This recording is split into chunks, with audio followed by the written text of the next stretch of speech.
Le déroulement. La partie interrogation écrite se déroule généralement dans une salle ou dans un local. C'est une banque de 200 questions, réparties sur 20 fiches. L'inspecteur va vous demander de tirer au sort une fiche parmi les 20. Vous disposez de 6 minutes maximum pour répondre aux 10 questions posées. La fiche est individuelle, mais elle peut être organisée collectivement selon le matériel. La notation. Sur les 10 questions, si vous avez 9 ou 10 bonnes réponses, vous aurez 3 points. 7 à 8 bonnes réponses, vous aurez 2 points. 6 bonnes réponses, vous aurez 1 point. 5 bonnes réponses, 0 point. Et moins de 5 bonnes réponses, ça sera la note éliminatoire. Fiche écrite numéro 18. Question numéro 1.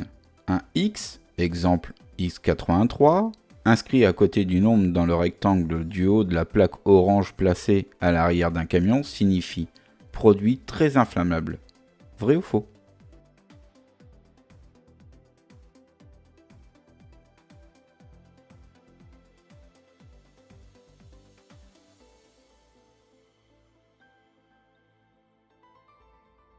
Question numéro 2. En cas de récidive de grand excès de vitesse, une suspension du permis de conduire peut être assortie d'un permis limité à la conduite professionnelle, permis blanc, si l'infraction a été commise avec la voiture personnelle du chauffeur.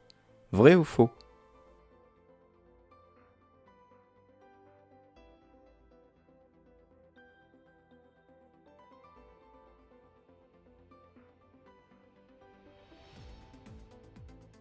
Question numéro 3. Vous conduisez sans vous arrêter depuis 8 heures ce matin. Il est 12h40. Êtes-vous en infraction ?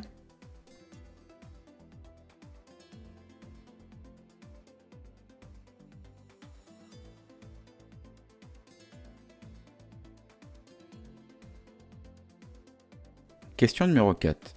Le circuit de freinage européen rend le freinage de l'essieu avant indépendant du freinage de l'essieu arrière.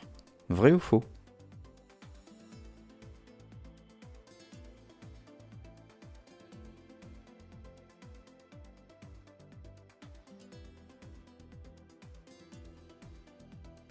Question numéro 5. La licence de transport intérieur permet d'effectuer un transport avec un véhicule de 38 tonnes à condition de rester en France. Vrai ou faux ?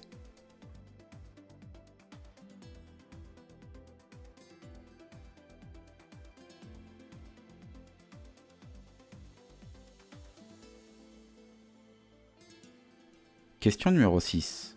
Mon camion a un PTRA de 40 tonnes et un poids vide de 10 tonnes. Si le camion est vide, ai-je le droit d'atteler une remorque dont le poids réel est de 13 tonnes ?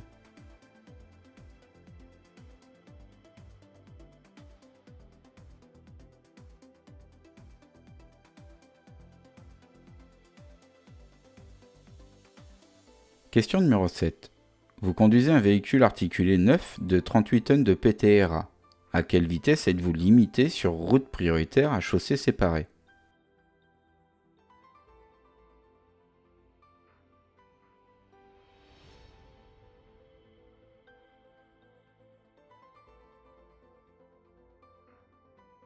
Question numéro 8. Ce signal interdit de dépasser les seuls véhicules dont le PTAC dépasse 3,5 tonnes.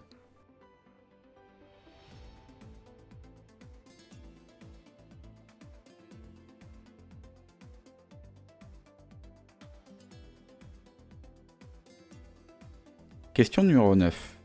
Un conducteur a conduit 50 heures la semaine précédente, selon la réglementation sociale européenne.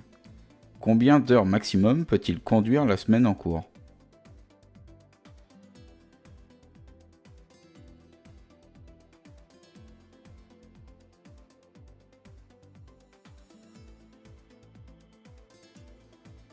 Question numéro 10. Le système de contrôle électronique de stabilité, EESP, agit principalement en virage.